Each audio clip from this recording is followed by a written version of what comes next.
I have to ask because Chet Hanks is a pretty big deal. How did you get him to get on the series? Chet Hanks, how I got him on the show. I texted him and he flew in like 2 days later. Basically what happened, we went to college together, Chet and I, went to Northwestern University. I had his number, whatever. I tried to book him on IG Live. We didn't make it work. And then we had a guest drop out last minute, season 2. So I just texted him kind of out of the blue, like, hey, do you want to do this? And he's like, yeah, I'm down. And then he was like, can we talk about my like workout thing? And I was like, I would love to. Are you kidding? And then that's how it happened. I was curious. I was like, booking guests. I personally, like, I'm kind of afraid to speak with you now because I'm like, what if she turns the tables on me? What if she... I'm a sicko. I'm a lovely, nice lady. Oh, and speaking, by the way, by the crew. So the crew, like the interview doesn't even capture how much the crew turned on me in favor of Chet Hanks. To the point where they were like, it was like they were cheering, Chet. Like they were so beyond excited. It was beyond anything you could have imagined, honestly. I'm curious, how do you go about booking guests? Because when you invite them, what do you say? I say, would you like to come on the show?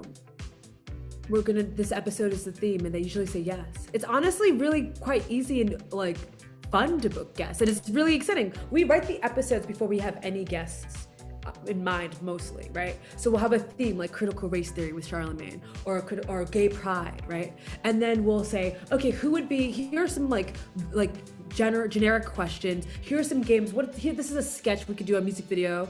And who would be a really iconic guest for this episode, right? Like who would take this theory and this thesis to the next level?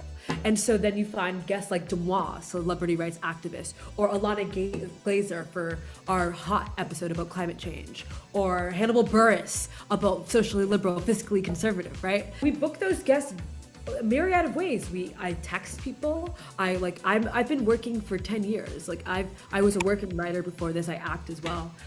So I have I have some people that I know who would be iconic guests that I welcome on the show, like Nicole Byer, and someone I DM'd on IG. So you just find these connections. We have bookers as well who do an incredible job.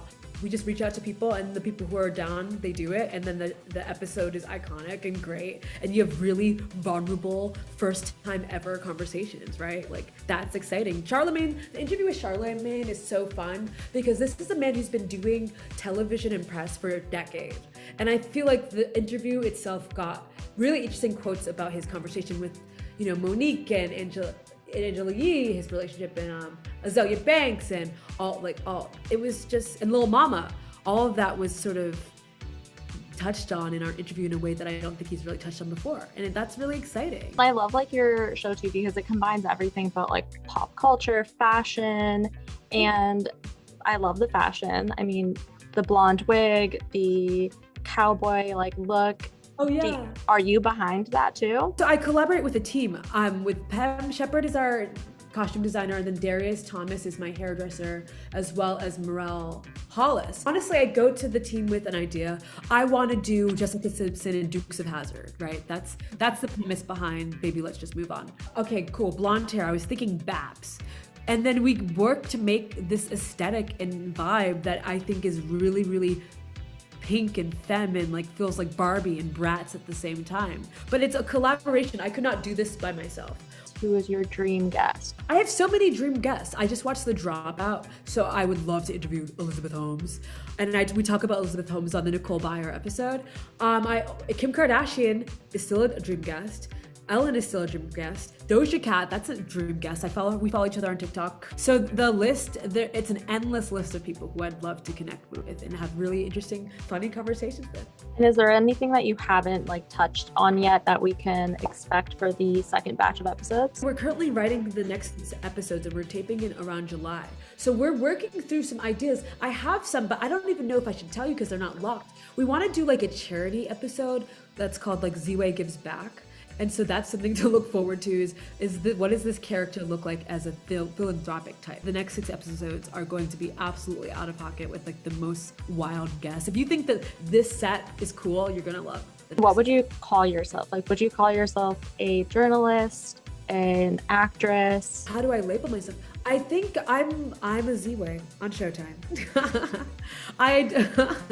Ziwe. I think I wear a lot of hats. I think that is the fun of my job, is that I can do music and fashion and produce and write and host all in the same day. What's next for you? I mean, you're doing like everything. I won't stop until I'm queen. You're getting there. You're getting there. I think my next thing is like we need like an Oprah Winfrey, Harry and Meghan conversation. Just like you need to get it. I would, Meghan Markle's also a Northwestern alum. I thought that interview was one of that interview influenced the first season of my show so much.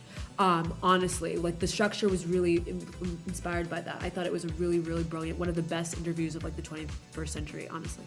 Are you entering your Oprah era? I'm entering my Ziwe era, but I've loved Oprah since I was a wee little baby, watching daytime television, like celebrating yogurts, eating tapioca pudding, overdosing on tapioca pudding to the point where I made myself lactose intolerant because I would eat tapioca puddings and watch Oprah.